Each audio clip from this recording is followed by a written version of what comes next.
My family tried to sell my grandpa's land behind my back. My mom yelled, "You're just a caretaker. Pack your bags and get out." They didn't know he already transferred the entire estate to me 3 years ago. When the lawyer showed the deed, they went pale. 43 missed calls. I'm glad to have you here. Follow my story until the end and comment the city you're watching from so I can see how far my story has reached. My name is Ava Bennett. I'm 26 years old, and for most of my life, I was the child everyone assumed would be fine. You probably know the type. The kid who gets good grades without being reminded. The one who doesn't make a scene. The one who figures things out alone. At some point, my family stopped seeing those things as strengths and started treating them like reasons not to show up. I didn't realize how much that had affected me until my 26th birthday. Looking back, the signs had always been there. When I graduated from college with a degree in horticulture, my parents congratulated me over the phone because Harper had a dance competition that weekend. When I got my first full-time job, my dad forgot what company I worked for less than a month later. Nothing dramatic. Nothing that would make outsiders gasp. Just hundreds of small moments that quietly told me where I ranked. And somehow I kept convincing myself things would get better. Maybe next year would be different. Maybe everyone was just busy. Maybe I was being unfair. Harper, my younger sister, had a way of pulling the entire family orbit around her. She wasn't a bad person. That's the frustrating part. If she had been cruel, it would have been easier. Instead, she was charming, outgoing, and naturally comfortable being the center of attention. People wanted to celebrate her. People remembered her milestones. People rearranged schedules for her. The rest just happened on its own. A few months before my birthday, Harper got engaged. The news spread through the family like someone had announced a royal wedding. Group chats exploded. Phone calls lasted hours. My mom started sending venue photos almost every day. Meanwhile, I'd spent weeks planning a simple birthday dinner. Nothing fancy. Just dinner. One evening where everyone would actually sit at the same table. I booked a restaurant almost a month in advance. I checked everyone's availability. I even reminded them twice. Every single person said they'd be there. That mattered to me more than I wanted to admit. The morning of my birthday started surprisingly well. My phone buzzed with a few messages from coworkers. A couple friends called before work. One of my neighbors dropped off homemade muffins. Small things, but thoughtful things. For the first time in a while, I felt optimistic. Maybe I was finally making too much out of old disappointments. Around lunchtime, my mom called. "Happy birthday, sweetheart." "Thanks, Mom. We're excited for dinner tonight." I smiled. Actually smiled. "Me too. Your father is already hungry thinking about it." We both laughed. It was a normal conversation. Nothing felt wrong. After work, I went home and changed clothes. I spent way too much time deciding what to wear for a family dinner that probably didn't require any effort at all. But I wanted the evening to feel special. While getting ready, I noticed social media notifications popping up. Harper had posted engagement photos, hundreds of likes, dozens of comments. Family members filled the comment section with heart emojis and congratulations. I left a supportive comment and moved on. No bitterness. At least, that's what I told myself. Around 4 o'clock, I headed downtown. The reservation was for 6. I arrived early because I hate being late. The restaurant overlooked the river, and the weather was perfect.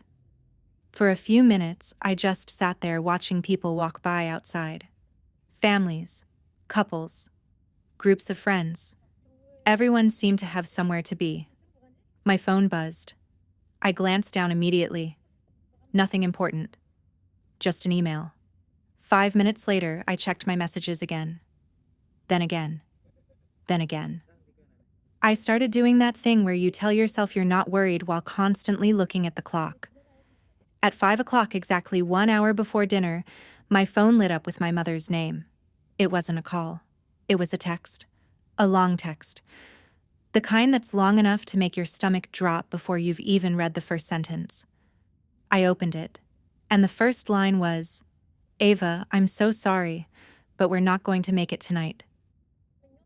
I stared at the message for a few seconds before reading the rest. "Ava, I'm so sorry, but we're not going to make it tonight. Harper's future in-laws organized a small engagement gathering at the last minute. Everyone is already here. We'll celebrate with you another day." Another day. That phrase hit harder than I expected, because I'd heard versions of it my entire life. "We'll do something next weekend. We'll make it up to you. We'll celebrate later." Later almost never came. I read the text again. Then a third time. No mention of calling me.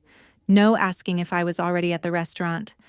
Just a quick explanation and a promise for some vague future date. I looked around the restaurant. People were starting to fill tables. The seat across from me was still empty.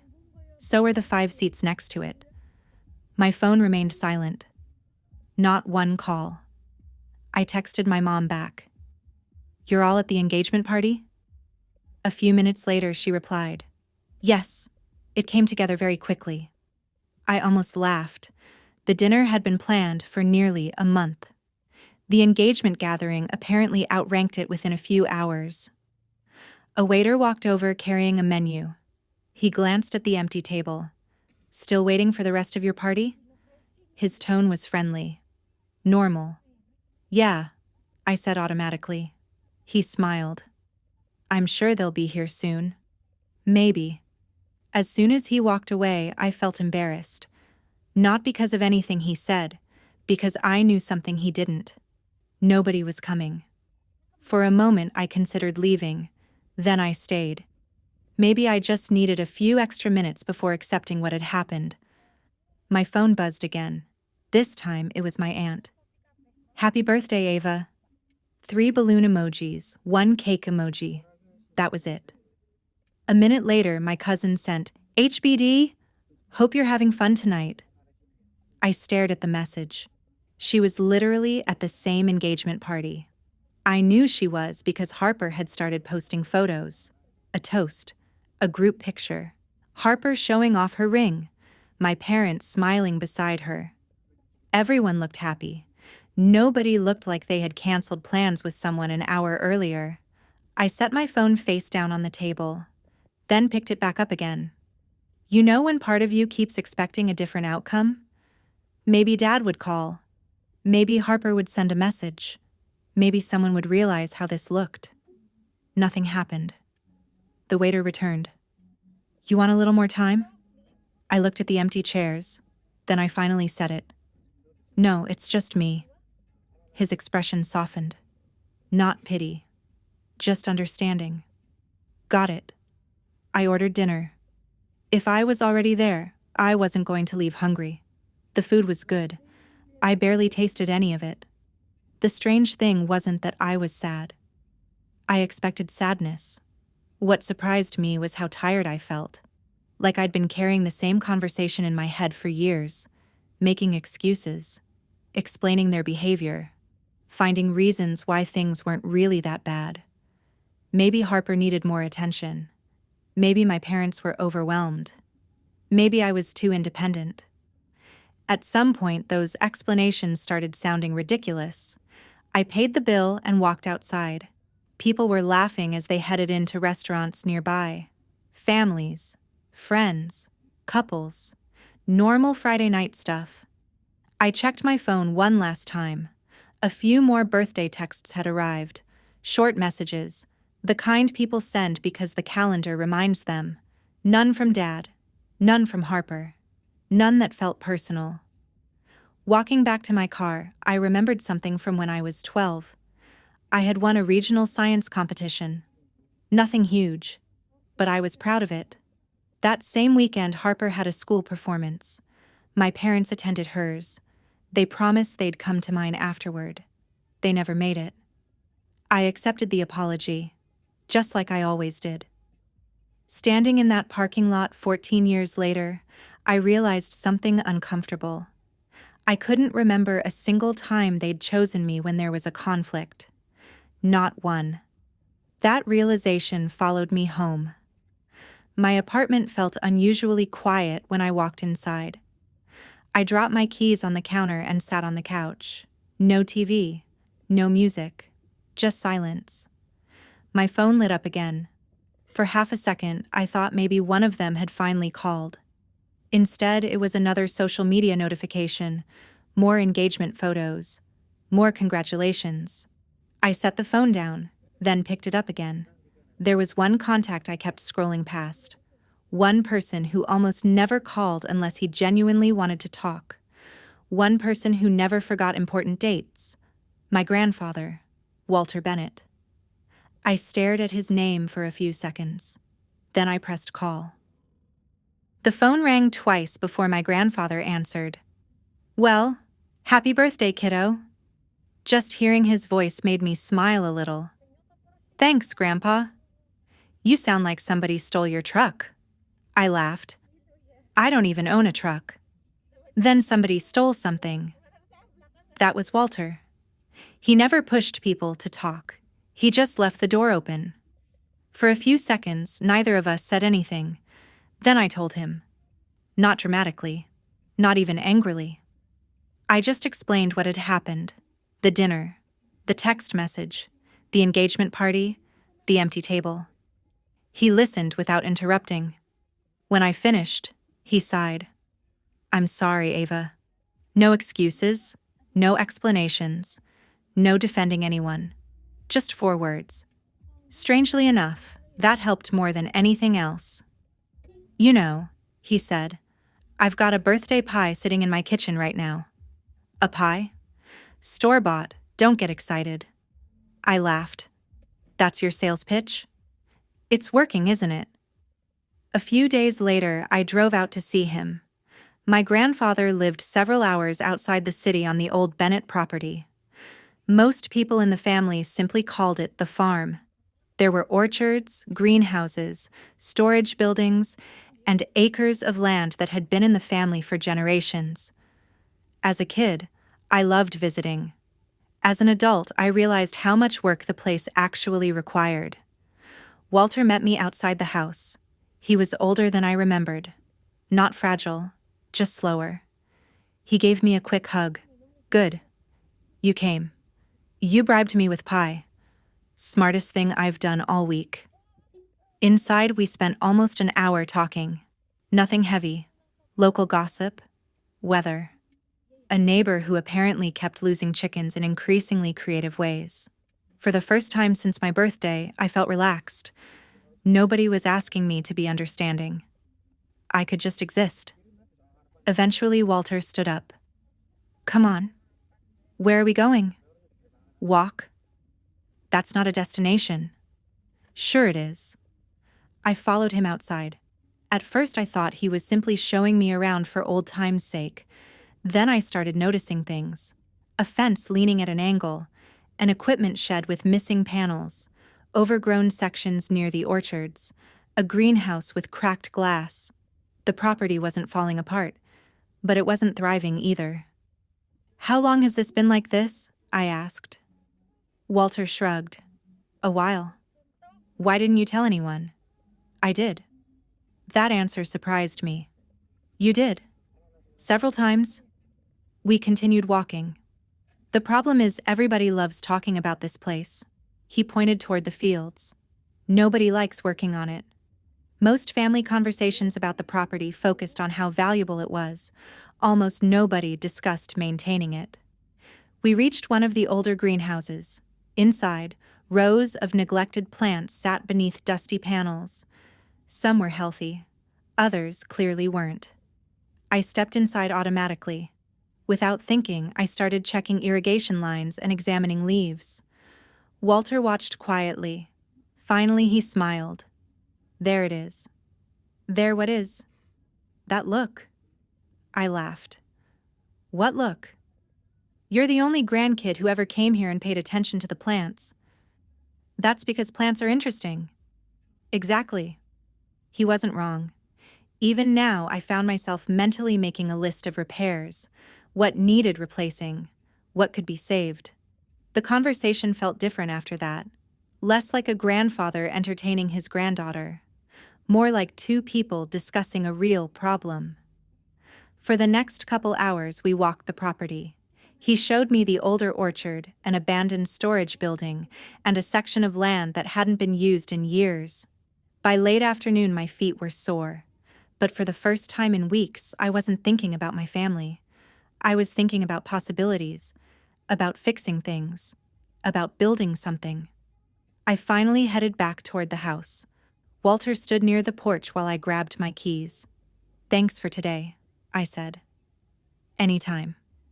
I opened the car door. Then his voice stopped me. "Ava?" I turned around. His expression was calm, almost casual. "What if you stayed?" For a second, I honestly thought I had misheard him. "Stayed where?" Walter looked around the property. "Here." I laughed nervously. "You mean, for a few days?" "No." His expression never changed. "I mean here." The idea followed me home, at work, at dinner, while trying to sleep. The logical part of me kept listing reasons why it was a bad idea. My job was in the city. My apartment lease wasn't up yet. The property needed far more work than one person could handle. But every time I tried talking myself out of it, I kept thinking about that greenhouse, the orchards, the projects nobody else seemed interested in. Most importantly, I thought about how peaceful I had felt there. Eventually, I drove back to see Walter.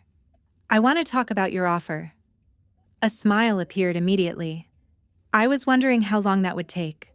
We spent most of the afternoon discussing practical things: expenses, housing, work, the condition of the property. By the time I left, we had a plan. 3 months later, I packed up my apartment. A few friends thought I was brave. Others thought I was crazy. Honestly, I wasn't sure which group was right. The first week at the property was exciting. The second week was exhausting. By the third week, reality hit. One morning, I walked into the largest greenhouse and just stood there. Broken irrigation lines, cracked panels, damaged benches, entire sections that hadn't been properly maintained in years. The place looked manageable during short visits. Living there was different. Now every problem belonged to me. I spent hours cleaning, repairing, and sorting through things that couldn't be saved. Some nights my back hurt so much I fell asleep before finishing dinner. Walter noticed. "Tired?" "Just a little." "You look like you've been fighting bears." "I think the greenhouse won." Unfortunately, the greenhouse kept winning. Not everything I touched improved. Some plants couldn't be saved. A few expensive batches died despite my efforts. One irrigation repair failed 2 days after I fixed it. The hardest part wasn't the work. It was realizing how much work still remained. One Saturday morning, I drove into town for supplies. The local hardware store was the kind of place where everybody knew everybody, which meant everybody immediately noticed me. "You must be Walter's granddaughter." "That's me." "Heard you're taking over the place." "Trying to." He chuckled. "Well, good luck." It sounded more like sympathy than encouragement. Over the next few weeks, I heard similar comments. People were polite, friendly even, but skeptical. Most assumed I wouldn't last. One neighbor told me exactly what he thought. "Give it 6 months. Thanks for the confidence." "Nothing personal. People try this all the time." That bothered me more than I wanted to admit, because part of me worried he might be right. A few days later, Walter found me sitting outside one of the greenhouses. "Thinking about quitting?" "Maybe." "Good." I stared at him. "Good?" "If you're going to stay here, you'll think about quitting at least 20 times. That isn't very motivating." "It's honest." Then he reached into his jacket pocket. "I've been meaning to give you something." He placed a small silver pocket watch in my hand. "This belonged to my father." I looked at him. "Grandpa, I can't take this." Yes, you can. I turned the watch over carefully. The Bennett family initials were engraved on the back. I'd seen it before. Never in my own hand. Walter nodded toward it.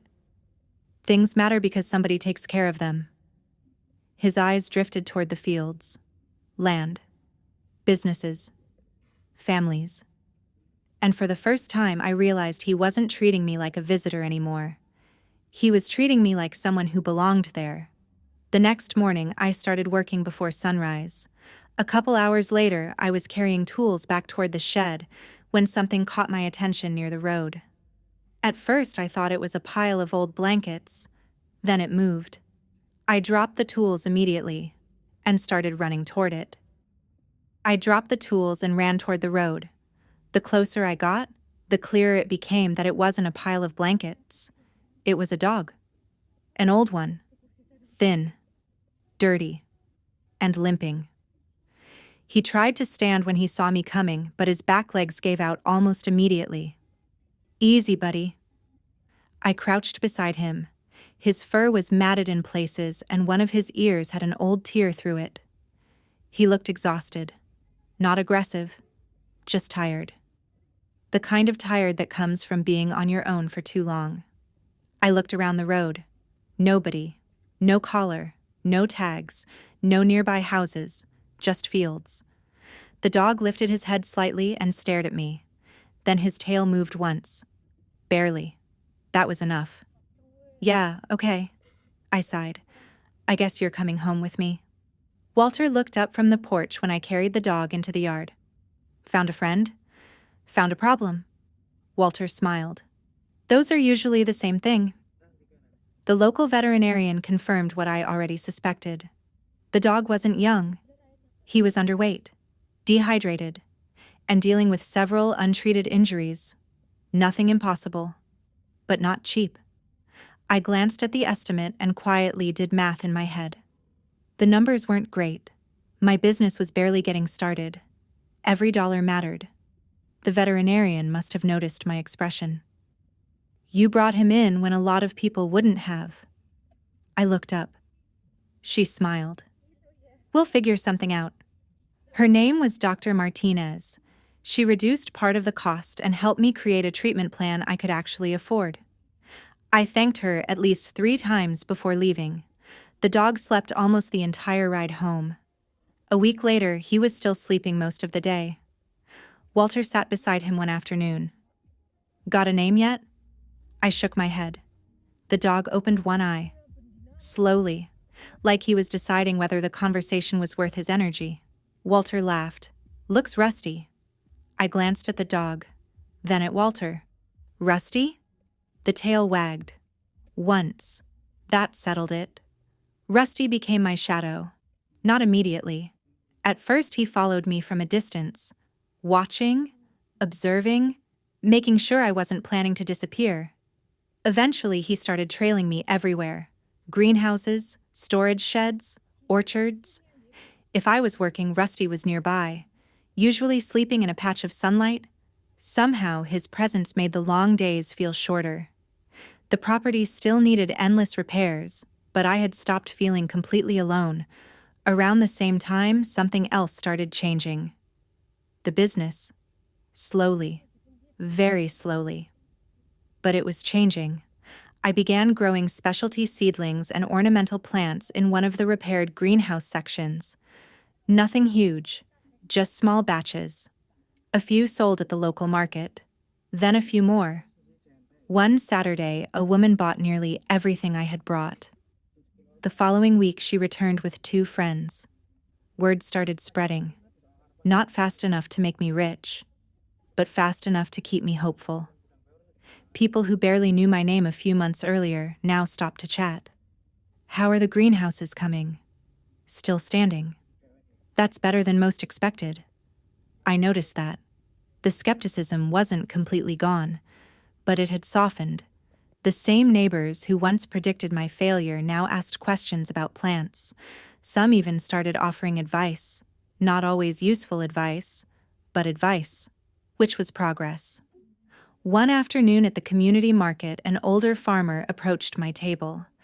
I recognized him immediately. He was the same man who had given me 6 months. He picked up one of my plants, examined it, then nodded. "Looks healthy.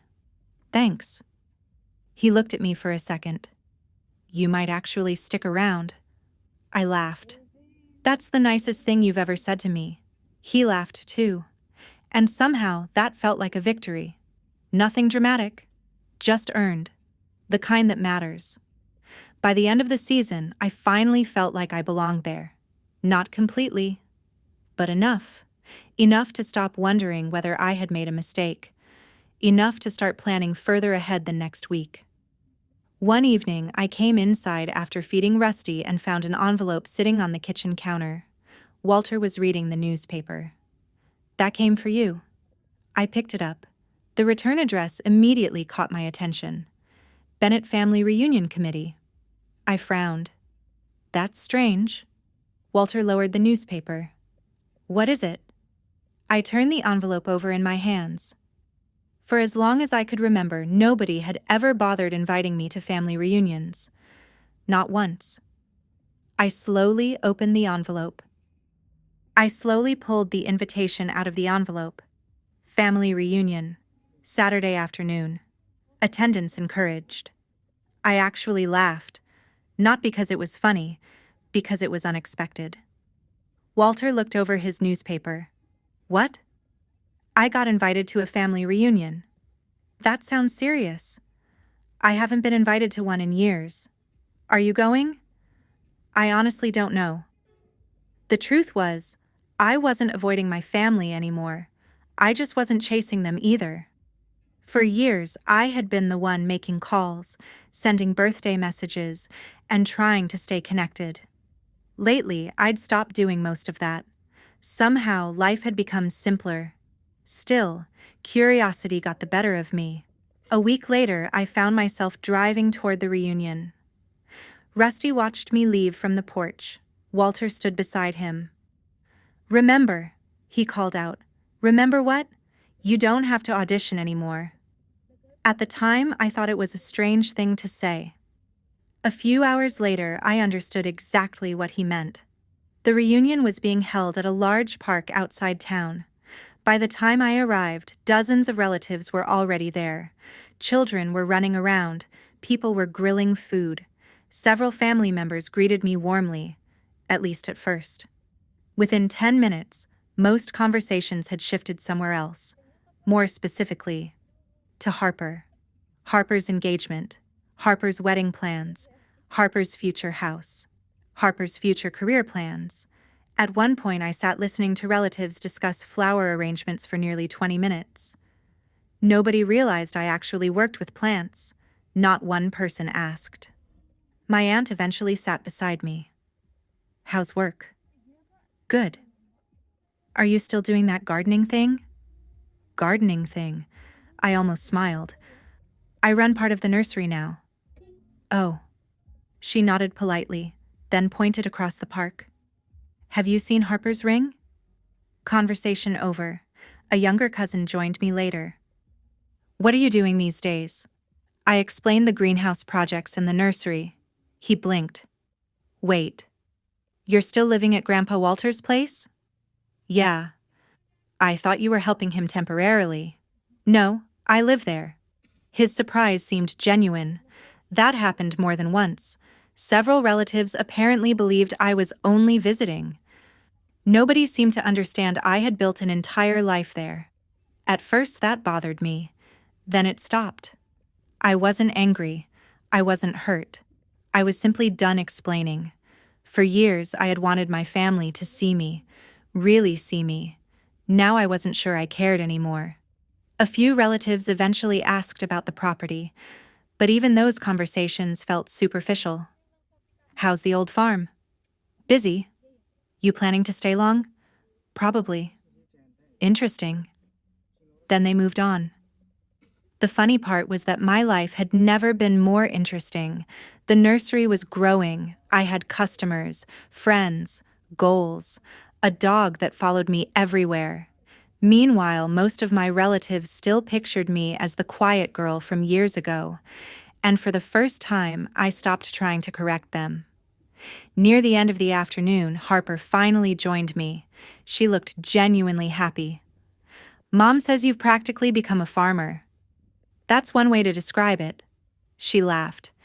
"Seriously, though, are you happy out there?" The question caught me off guard, because she sounded sincere. I nodded. "Yeah, I'm happy." She smiled. "Good." The conversation lasted less than 2 minutes, but it felt more honest than most of the others combined. As the event started winding down, I went looking for Walter. I found him standing near the edge of the park, watching, not talking, just watching. My parents were laughing with Harper. Aunts and uncles stood nearby. Several cousins were helping clean up.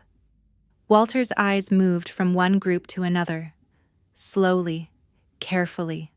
Something about the way he studied everyone made me stop. It looked less like a grandfather enjoying a reunion, and more like someone taking inventory.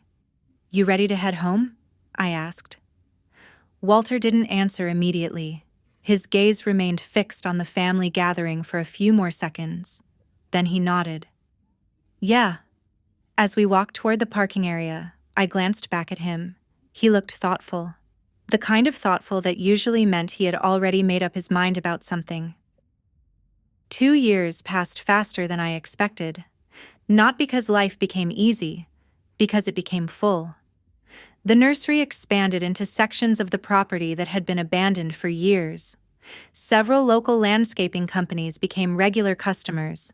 The weekend market that once gave me a folding table in the corner now reserved space for me automatically. People knew my name, not because I was Walter Bennett's granddaughter, because of my work. That difference mattered more than I can explain. Rusty got older too. His muzzle turned even whiter. He moved slower. But every morning he still insisted on following me around the property like he was conducting inspections. Walter claimed Rusty was actually my manager. Honestly, he wasn't wrong. One afternoon, I was unloading trays of seedlings when my phone rang. "Mom." I stared at the screen for a second. We still talked occasionally. Birthdays, holidays, short conversations. Nothing deep. Nothing difficult. At least not usually. I answered. "Hey, Mom." Her voice sounded unusually warm. "Ava, hi, sweetheart." That immediately made me suspicious. Not angry, just suspicious. The conversation started normally. Weather, work, Walter. The usual things. Then she finally got to the point. "Have you talked to Harper recently?" There it was. "No." "Why?" A brief pause. "She's been having a difficult time." I sat down on a nearby bench. "What happened?" Mom sighed. "Her business didn't work out." I knew Harper had started a small event planning company after getting married. The details were always vague, mostly because nobody ever asked whether I wanted updates. They simply assumed I was already interested. "How bad is it?" I asked. Another pause. Longer this time. Worse than we expected. That told me everything. People only use phrases like that when money is involved. Over the next few minutes, pieces of the story came out. The business had struggled for over a year. Several contracts fell through. A business partner left unexpectedly. Debt accumulated. Now Harper and her husband were trying to recover. I listened quietly. Then Mom said the thing I had already seen coming. "Ava, we were hoping you might be able to help." There it was. The real reason for the call? Not concern, not reconnection. Help. Financial help. I stared across the greenhouse. Workers were loading orders into a delivery truck. Plants I'd spent years growing. A business I'd built one customer at a time. "You mean money?" Mom hesitated. "Just temporarily." I almost laughed. Temporarily was one of those words that sounded very different depending on who was saying it. "How much?" The number she gave me nearly made me choke. It wasn't a small loan. It was enough to change my entire business plan for the year. Enough to delay expansion. Enough to create real risk. For several seconds, neither of us spoke. Finally, Mom cleared her throat. "You've done very well for yourself." There was something about that sentence that bothered me. Maybe because it sounded like the success had appeared out of nowhere. Like the years of work didn't exist. Like all they could see was the result, not the sacrifices behind it. "I have done well," I said carefully. "But that doesn't mean I can write a check that size." Mom's tone shifted immediately. Not angry, disappointed. "Ava, she's your sister." I looked out the greenhouse window. For years that argument would have worked on me. Maybe not completely, but enough. Now it landed differently. "I know she's my sister." "Then you understand." "No," I said quietly. "I understand that I spent years building something. That doesn't make me responsible for fixing everyone else's problems." The silence on the other end felt heavier this time. When Mom finally spoke, her voice was colder. "I thought family helped family." That one almost made me smile. Not because it was funny, because it was familiar. Family helped family. Interesting phrase, especially coming from people who skipped my 26th birthday dinner. People who rarely called unless they needed something. I didn't say any of that. Instead, I took a breath. "I hope Harper figures things out." "Ava, but I'm not giving her money." The conversation ended a few minutes later. Politely, technically. But something had changed. For the first time in my life, I had said no without apologizing for it. And strangely enough, I didn't feel guilty. Just tired. A few days later, I was finishing paperwork in my office when my phone buzzed. A text message.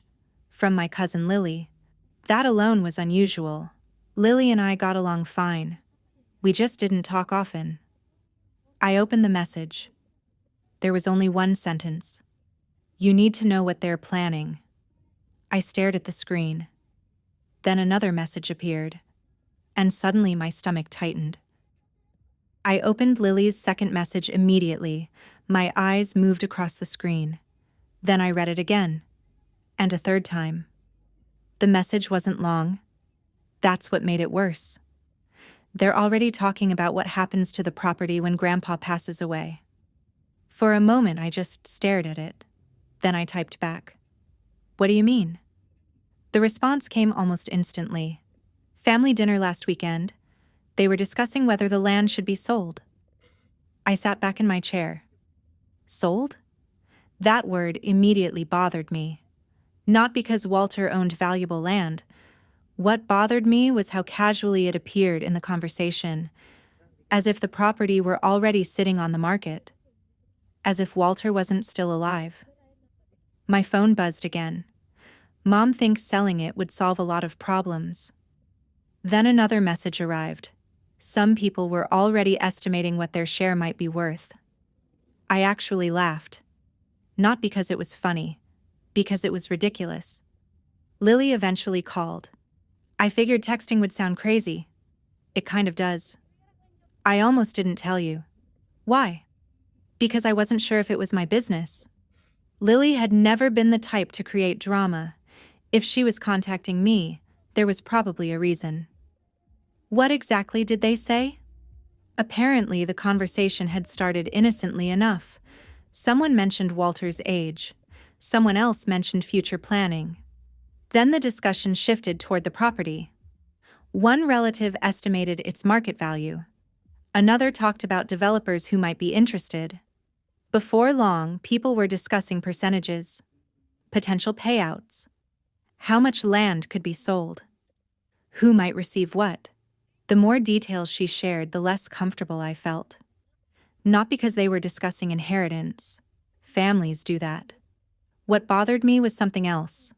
Nobody seemed interested in the property itself. Nobody asked who would manage it.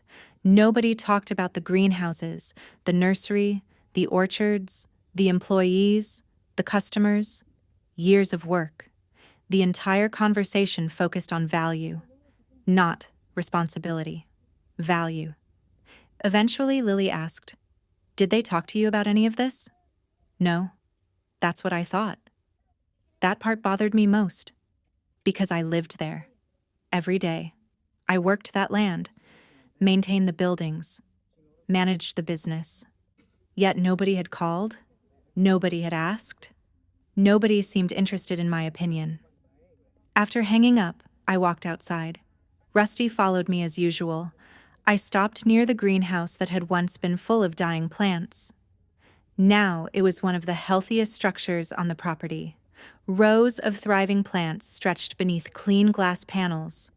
I found myself wondering how many relatives actually knew what happened there every day. The answer was easy. Very few. Most loved talking about the property.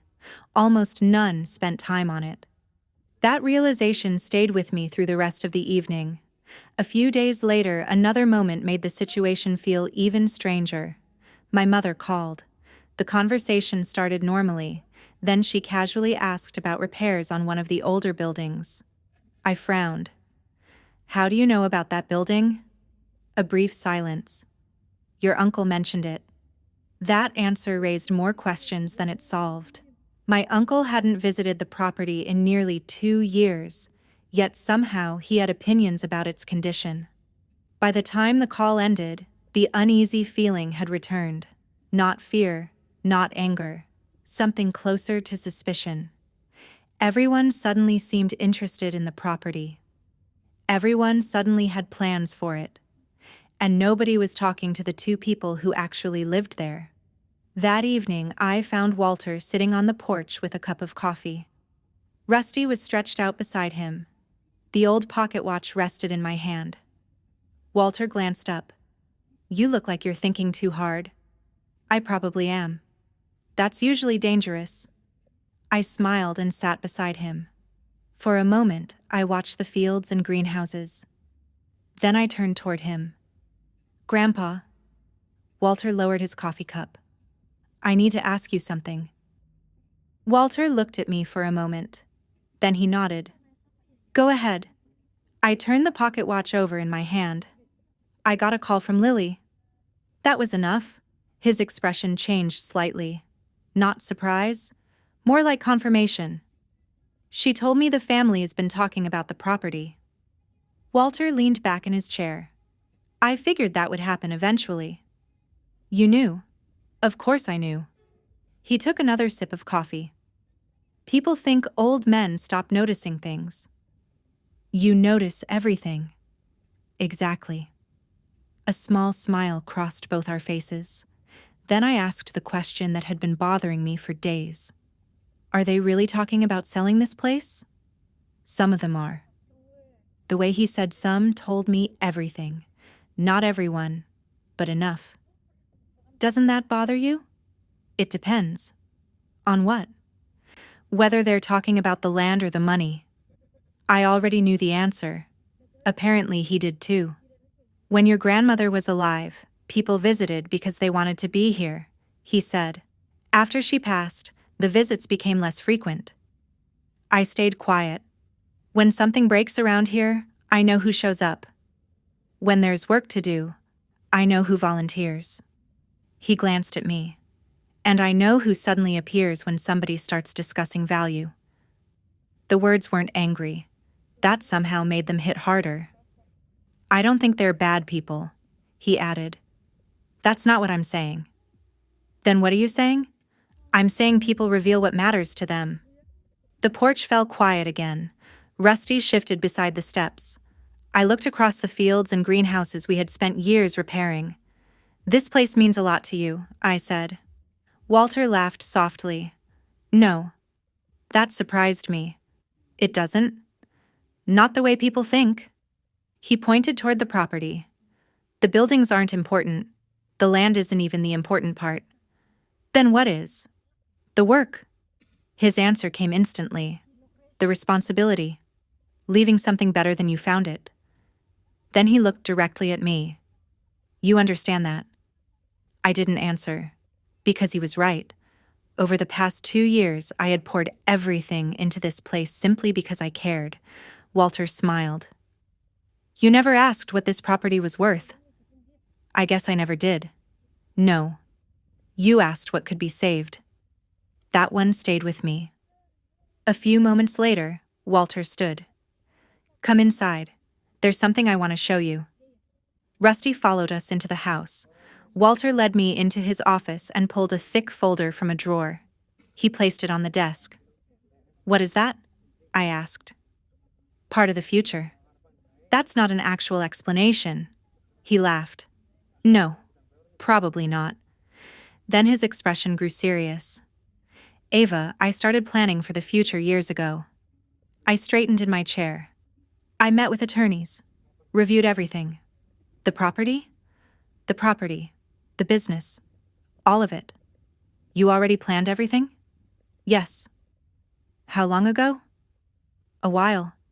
His hand rested on the folder. I didn't want uncertainty after I was gone. The room suddenly felt very still. Walter tapped the folder once. The family believes they understand what will happen to this property. He paused. A faint smile appeared. The truth is, legally speaking, the situation isn't anything like what they think it is. Walter slid the folder across the desk. Open it. I looked down at the paperwork. Legal documents, property records, signatures, dates. At first, none of it made sense. Then one page caught my attention. My name. I blinked, looked again, then looked at Walter. What is this? The answer to the question you came here to ask. I felt my stomach tighten.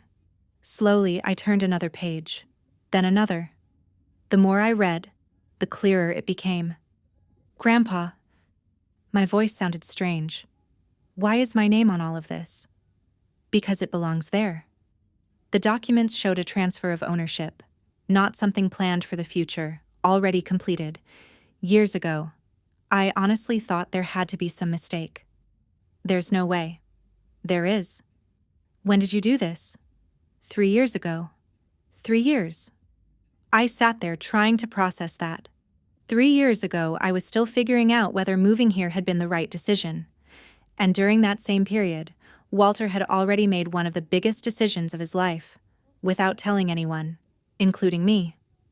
Why didn't you say something? Because I didn't want it changing how you worked. That answer came immediately. If you knew from the beginning, every success would feel different. He leaned back in his chair.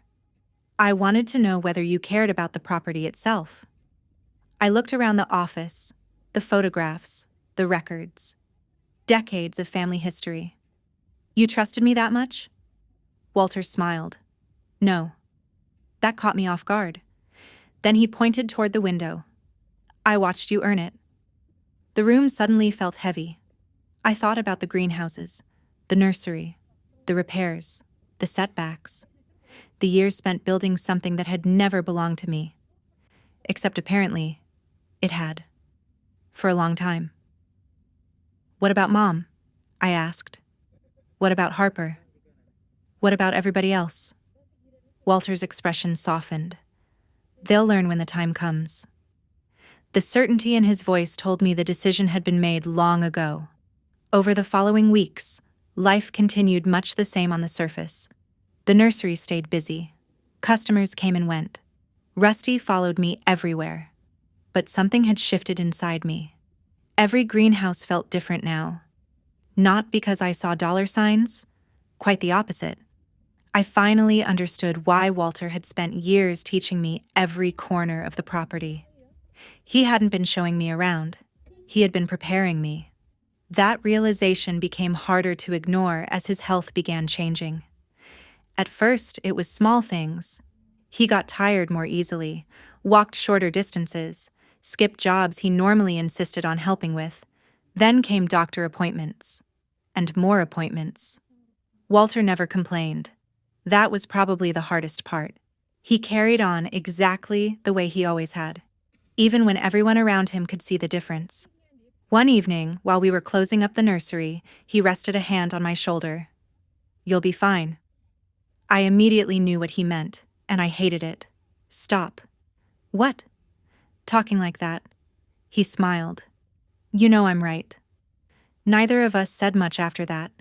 The following month, word about Walter's condition started spreading through the family. I'm still not sure how. Whatever the reason, something changed. People started calling more often, checking in, asking questions, offering visits. Then the visits actually started. One Saturday morning, I looked out the front window and saw a familiar car pulling into the driveway. An hour later, another one arrived. By the end of the week, several relatives who hadn't visited the property in years had suddenly found reasons to stop by. Standing near the greenhouse, I watched another vehicle turn onto the long gravel road. And for the first time in a very long time, the Bennett family seemed extremely interested in being here. The first snowfall arrived a few weeks after Walter passed away. He never got to see it.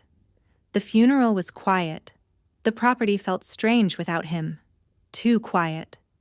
For years I had gotten used to seeing him somewhere on the land, walking toward a greenhouse, sitting on the porch. Now every familiar spot reminded me he wasn't there. A memorial gathering was held at the property the following weekend. Relatives arrived from all over. Some looked genuinely heartbroken. Others seemed unusually interested in practical matters.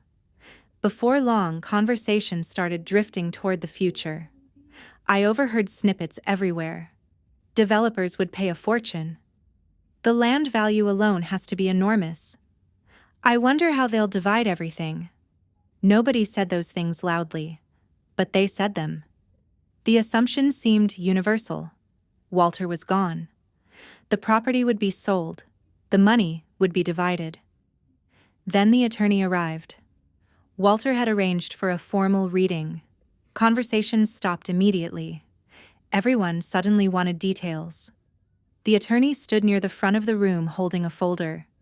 I recognized it instantly, the same folder Walter had shown me months earlier. My stomach tightened. The attorney began reading. Most of it was routine. Then he reached the section that mattered. As part of a succession plan completed several years ago, several heads lifted.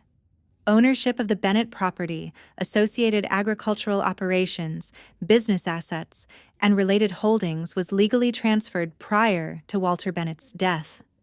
The room went silent. My mother frowned. Harper looked confused. One of my uncles interrupted. "Transferred to who?" The attorney glanced at the document. "To Ava Bennett." For a second, nobody reacted. Then questions started flying. "What? That can't be right. When?" My mother looked directly at me. "You knew about this?" I nodded. The attorney continued explaining dates, filings, and completed transfers.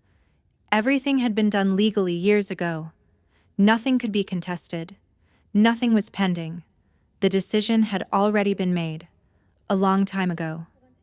The mood shifted immediately. Some relatives stopped talking.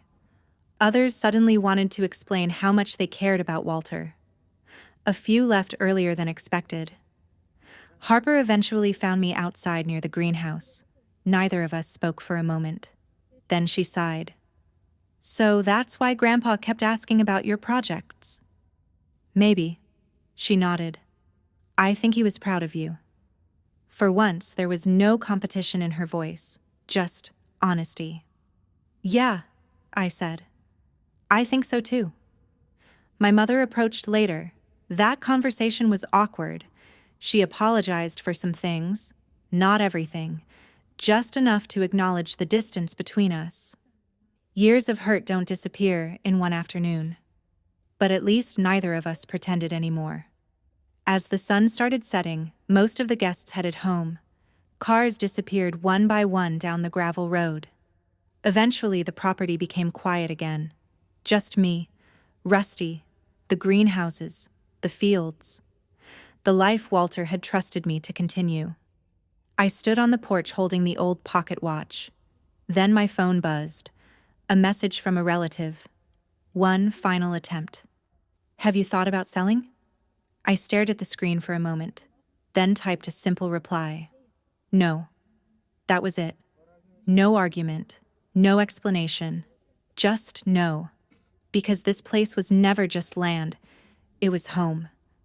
Standing there that evening, I finally understood something Walter had been trying to teach me all along. The greatest thing he left me wasn't the property. It wasn't the business. It was the certainty that I never needed anyone else's permission to matter. For years, I kept waiting for my family to see me. Walter already had. And maybe that was enough. Rusty nudged my leg. I scratched behind his ears and looked toward the greenhouse lights glowing in the distance. Tomorrow there would be plants to water, orders to fill, repairs to finish. Life kept moving. And honestly, I was glad it did. If you've ever had someone believe in you when nobody else seemed to, I'd love to hear about it. Let me know in the comments. I'd be interested to read your story too.